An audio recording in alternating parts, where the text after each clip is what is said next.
পরম পুরুষোত্তম ভগবান শ্রীকৃষ্ণ অর্জুনকে বলছেন যে জ্ঞানযোগ, কর্মযোগ, অষ্টাঙ্গযোগ সমস্ত কিছুর মধ্যে ভক্তিযোগ হলো সর্বশ্রেষ্ঠ। অর্থাৎ ভক্তির পথে যারা হাঁটে তারাই হলো সর্বশ্রেষ্ঠ যোগী, ভক্তিযোগ। তো তখন অর্জুন ভগবানকে জিজ্ঞাসা করছেন যে যদি ভক্তিযোগ সর্বশ্রেষ্ঠ হয়, ভক্তি করাই যদি সর্বশ্রেষ্ঠ হয়, তাহলে আমাকে যুদ্ধ করতে কেন বলছো? যুদ্ধ তো কর্মকাণ্ডের মধ্যে পড়ে যাচ্ছে, তাহলে আমাকে কর্মরূপী এই যুদ্ধ কেন করতে বলছো? যুদ্ধের মাঝখানে আমাকে কেন ঠেলে দিচ্ছ? তো বাস্তবিক ক্ষেত্রে এরকম প্রশ্ন আমাদের মনেও আসে যে ভক্তি করা মানেই সমস্ত কিছু ত্যাগ ত্যাগ করে দিয়ে চুপচাপ বসে থাকো, শুধু মানে কোনোরকম ধানাই পানাই করে চলো, সমস্ত কর্মকাণ্ড ত্যাগ করে দাও। ভক্তি মানেই চুপচাপ বসে শুধু জপ করো, ধ্যান করো, তপস্যা করো। ভগবান শ্রীকৃষ্ণ অর্জুনকে বলছেন না, ভক্তি মানে শুধু সমস্ত কর্মগুলো ত্যাগ করা নয়। ভক্তি মানে যদি এক করে বলা হয়, ভক্তি মানে সমস্ত কর্মের ফলটা আমাকে প্রদান করো। ভগবান বলছেন কর্মের ফলটা আমাকে প্রদান করো, কর্মকে ত্যাগ করতে বলেননি। তো কর্মযোগ এই অধ্যায়টা শ্রীমদ্ ভগবদ গীতার খুবই গুরুত্বপূর্ণ একটা অধ্যায়। আজকে আমরা এই ভিডিওতে কর্মযোগ অধ্যায়, এই অধ্যায়ের কিছু শ্লোক নিয়ে আজকে আলোচনা করব। তো যারা যারা চ্যানেলটি সাবস্ক্রাইব করেননি তারা চ্যানেলটি সাবস্ক্রাইব করে আমাদের সঙ্গে যুক্ত থাকুন। শ্রীমদ্ ভগবদ গীতার কিছু উল্লেখযোগ্য শ্লোক নিয়ে আমাদের এই চ্যানেলটিতে ভিডিও আপলোড করা হয়। তো চলুন ভিডিওটি শুরু করা যাক। কর্মযোগ তৃতীয় অধ্যায়। অর্জুন উবাচ জয়সি চেত কর্মণস্তে মত বুদ্ধি জনার্দন তৎ কিম কর্মণি ঘোরে মাম নিয়োজয়সি কেশব। অর্জুন বললেন, হে জনার্দন, হে কেশব, যদি তোমার মতে কর্ম অপেক্ষা ভক্তি বিষয়নী বুদ্ধি শ্রেয়তর হয়, তাহলে এই ভয়ানক যুদ্ধে নিযুক্ত হওয়ার জন্য কেন আমাকে প্ররোচিত করছো? অর্থাৎ ভগবানকে অর্জুন বলছেন যে যদি কর্ম থেকে ভক্তি শ্রেষ্ঠ হয়, তাহলে এই ভয়ানক যুদ্ধে কেন আমাকে নিযুক্ত হতে বলছো? তাৎপর্যে প্রভুপাদ লিখছেন, পরমেশ্বর ভগবান শ্রীকৃষ্ণ তার প্রিয় সখা অর্জুনকে জড়জগতের দুঃখাদানব থেকে উদ্ধার করার জন্য আত্মার স্বরূপ বিশদভাবে বর্ণনা করেছেন এবং সেই সঙ্গে তিনি আত্মার স্বরূপ উপলব্ধি করার পন্থাও বর্ণনা করেছেন। সেই পথ হচ্ছে বুদ্ধিযোগ, অর্থাৎ কৃষ্ণ ভাবনা। কখনো কখনো এই বুদ্ধিযোগের কদর্থ করে একদল নিষ্কর্মা লোক কর্মবিমুখতার আশ্রয় গ্রহণ করে। কৃষ্ণ ভাবনার নাম করে তারা নির্জনে বসে কেবল হরিনাম জপ করেই কৃষ্ণ ভাবনাময় হয়ে ওঠার দুরাশা করে, কিন্তু যথাযথভাবে ভগবত তত্ত্বজ্ঞানের শিক্ষা লাভ না করে নির্জনে বসে কৃষ্ণ নাম জপ করলে নিরীহ অজ্ঞ লোকেরা সস্তা বাহবা পাওয়া যেতে পারে। বলছে যে তত্ত্ব শিক্ষা লাভ না করে নির্জনে বসে কৃষ্ণ নাম জপ করলে নিরীহ অজ্ঞ লোকের সস্তা বাহবা পাওয়া যেতে পারে, কিন্তু তাতে কোনো লাভ হয় না।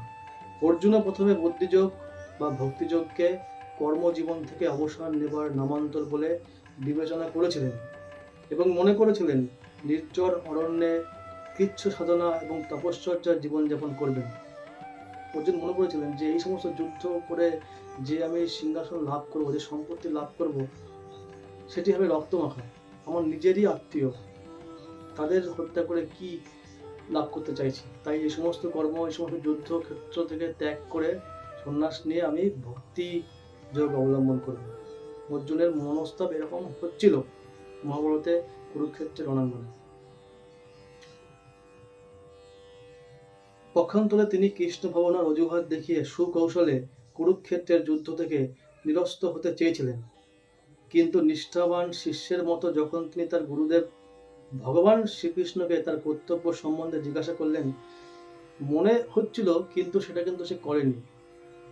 তিনি ভগবান তার গুরুদেব, অর্জুন গুরুদেবকে ভগবান স্বয়ং তাকে সমর্পণ মনস্থিতিতে জিজ্ঞাসা করলেন যে আমার কি করা উচিত, আমি কি কর্তব্যময় হয়ে পড়েছি, আমার কোনটা করা উচিত এবং কোনটা করা উচিত না আমি বুঝতে পারছি না। তখন ভগবান শ্রীকৃষ্ণ এই ৩য় অধ্যায়ে তাকে কর্মযোগ এবং কৃষ্ণ ভবনাময় কর্ম সম্বন্ধে ব্যাখ্যা করে শোনান।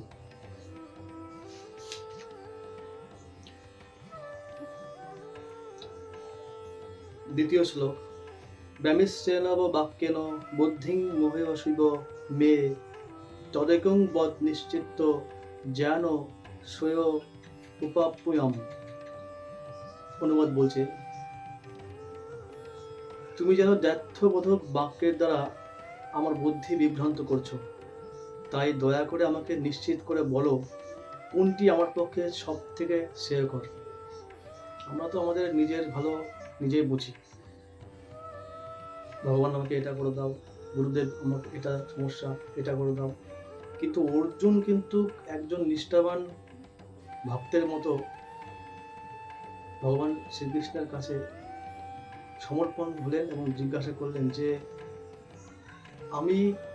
আমার কোনটা ভালো কোনটা মন্দ আমি বুঝি না, তাই আপনি দয়া করে আমাকে বলুন যে আমার জন্য সব থেকে শ্রেয়কর কোনটি। ভগবদ্গীতার ভূমিকা স্বরূপ আগের অধ্যায়ে সাংখ্যযোগ, বুদ্ধিযোগ, ইন্দ্রিয় সংযম, নিষ্কাম কর্ম, কনিষ্ঠ ভক্তের স্থিতি, এই সমস্ত কিছু পন্থা নিয়ে আলোচনা করা হয়েছে। সেগুলি সবই অসদম্ভভাবে পরিবেশিত হয়েছিল। কর্মোদ্যোগ গ্রহণ এবং উপলব্ধির জন্য যথাযথ পন্থা প্রণালী সম্পর্কিত বিশেষভাবে সুবিন্যস্ত নির্দেশগুলি একান্ত প্রয়োজন।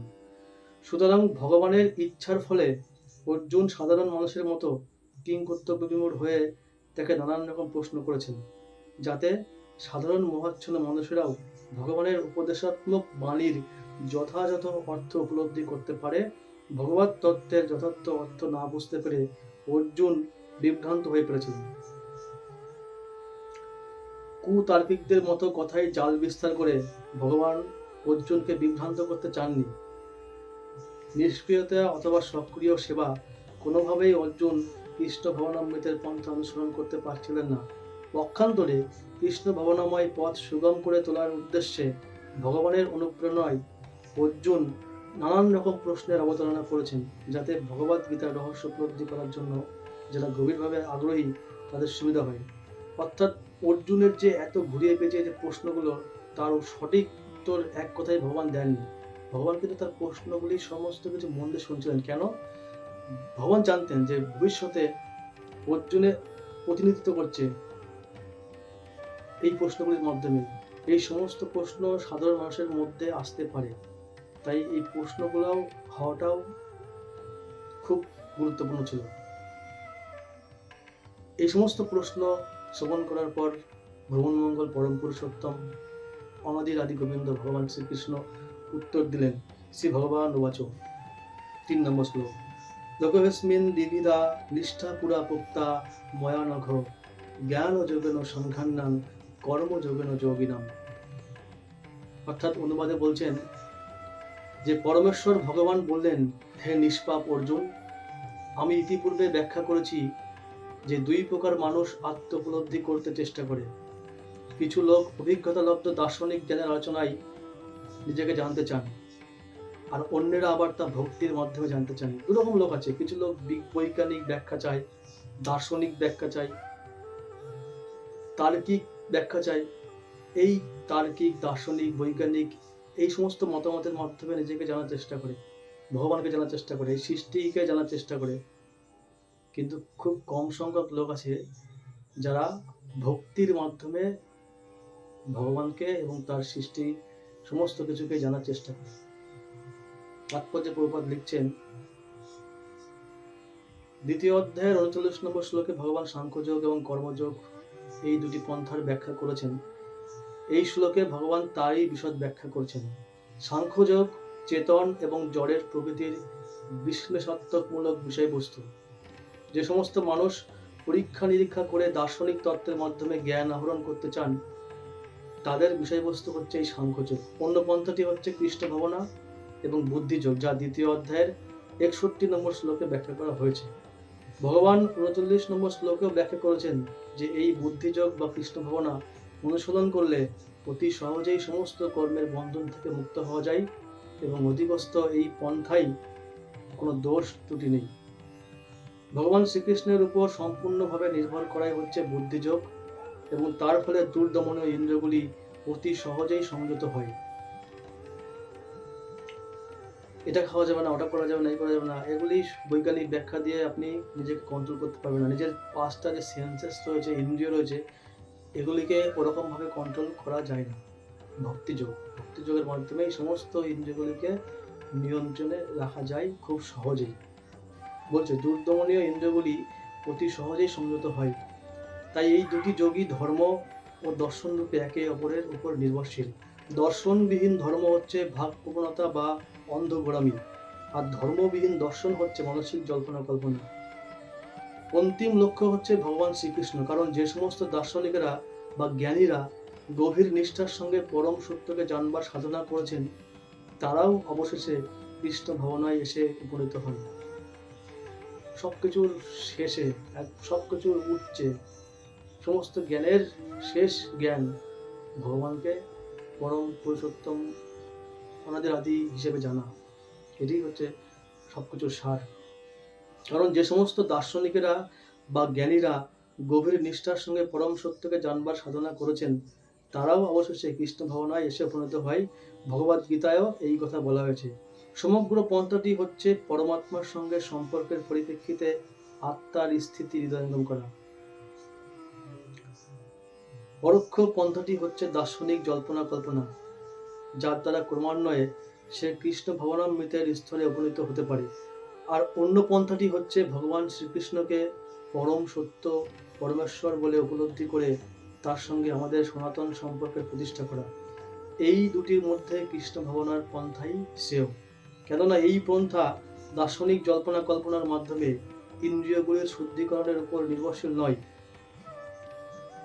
কৃষ্ণ ভাবনামৃত স্বয়ং শুদ্ধিকরণের পন্থা, এবং কৃষ্ণ ভাবনার অমৃত প্রবাহ স্বতঃস্ফূর্ত হয়ে অন্তরকে কুলস মুক্ত করে তোলে।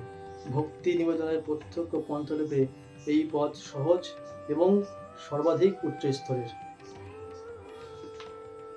অর্থাৎ ভগবান অর্জুনকে বলতে চাইলেন যে তুমি তোমার সমস্ত কর্তব্য, তোমার যে ইন্দ্রিয়, তোমার যে মন, বুদ্ধি, অহংকার, এইগুলিকে তুমি কন্ট্রোল করতে পারবে না, নিয়ন্ত্রণ করতে পারবে না।